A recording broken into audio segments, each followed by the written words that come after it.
नमस्ते। आर्यावर्त की कहानियाँ में आपका स्वागत है। हम पढ़ रहे हैं श्रीमद् भगवद गीता का 10वां अध्याय विभूति योग। विभूति योग में अर्जुन भगवान श्री कृष्ण से पूछ रहा है कि आपकी विभूतियों के दर्शन मुझे कराएं। विभूति और योग इसी अध्याय के 7वें श्लोक में आए हैं। अर्जुन ने ही उन शब्दों के स्वरूप का वर्णन करने हेतु पूछा है। भगवान की विभूतियों का वर्णन अर्जुन इसलिए नहीं पूछता कि उन्हें अलग अलग देवों के रूप में ध्याए, बल्कि सभी विभूतियों में एक ही परम ईश्वर के दर्शन करना चाहता है। श्री कृष्ण अब पहले ही बता चुके हैं कि सभी में एक ही परमेश्वर के स्वरूप को मानना एक बात है और विभूतियों को भिन्न देवता मानना और बात। अर्जुन कहता है, हे जनार्दन, अपने विभूति और योग शक्ति का मुझे विस्तार से वर्णन करो, क्योंकि तुम्हारे अमृत तुल्य भाषण को सुनकर मेरी तृप्ति नहीं हो रही है। इसलिए श्री भगवान उसे विस्तार से बताते हैं। श्री भगवान उवाच, हन्त ते कथयिष्यामि दिव्या ह्यात्मविभूतयः प्राधान्यतः कुरु श्रेष्ठ नास्त्यन्तो विस्तरस्य मे। श्री भगवान ने कहा, अच्छा तो हे कुरुश्रेष्ठ अर्जुन, अपनी दिव्य विभूतियों में से मैं मुख्य का वर्णन करता हूँ, क्योंकि विश्व में मेरे आत्मविस्तार के असंख्य विवरणों का अंत नहीं है। अहमात्मा गुडाकेश सर्वभूताशय स्थित अहमदश्च मध्यम च भूतानामंत एव च। हे गुडाकेश, सब भूतों यानी प्राणियों और पदार्थों के हृदय गुहा में निवास करने वाला आत्मा मैं हूँ और सब चराचर भूतों का प्रारंभ यानी मूल कारण, मध्यकालीन अवस्था और अंत भी मैं ही हूँ। आदित्यानामहं विष्णुर्ज्योतिषां रविरंशुमान् मरीचिर्मरुतामस्मि नक्षत्राणामहं शशि।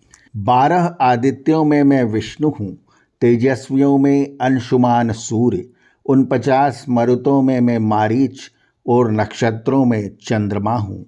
वेदानां सामवेदो अस्मि देवानां अस्मि वासवः इंद्रियाणां मनश्चास्मि भूतानां अस्मि चेतना। मैं वेदों में सामवेद हूँ। सामवेद गाने योग्य होने के कारण वेदों में सामवेद को प्रमुख कहा गया है। भक्ति मार्ग में भजन मुख्य है और लय सहित गाने के कारण सामवेद को प्रमुखता दी जाती है। आगे श्री भगवान कहते हैं, देवताओं में मैं इंद्र हूँ और इंद्रियों में मैं मन हूँ और सभी प्राणियों में चेतना अर्थात जीवन शक्ति हूँ। रुद्राणाम शंकरश्चस्मि वित्तेषु यक्षरक्षसाम वसूनाम पावकश्चस्मि मेरुः शिखरिणाम हम। 11 रुद्रों में मैं शंकर हूँ और यक्षों में कुबेर हूँ, 8 वसुओं में अग्नि हूँ तथा 7 मुख्य पर्वतों में मैं मेरु पर्वत हूँ। पुरोधसाम च मुख्यम माम विद्धि पार्थ बृहस्पतिम सेनानीनामहं स्कंदः सरसामस्मि सागरः। है पार्थ, पुरोहितों में मुख्य देव पुरोहित बृहस्पति मुझको ही समझ। मैं सेना नायकों में देव सेना का नायक स्कंद यानी कार्तिकेय हूँ और जलाशयों में समुद्र हूँ। महर्षिणां भृगुरहं गिरामस्येकमक्षरं यज्ञानां जपयज्ञोऽस्मि स्थावराणां हिमालयः। महर्षियों में मैं भृगु हूँ, वाणी में एकाक्षर अर्थात ओंकार हूँ, यज्ञों में मैं जप यज्ञ हूँ और स्थावर यानी अचल पदार्थों में मैं हिमालय हूँ। यज्ञों में जप यज्ञ मैं हूँ, यह कथन कुछ विशेषता लिए हुए है।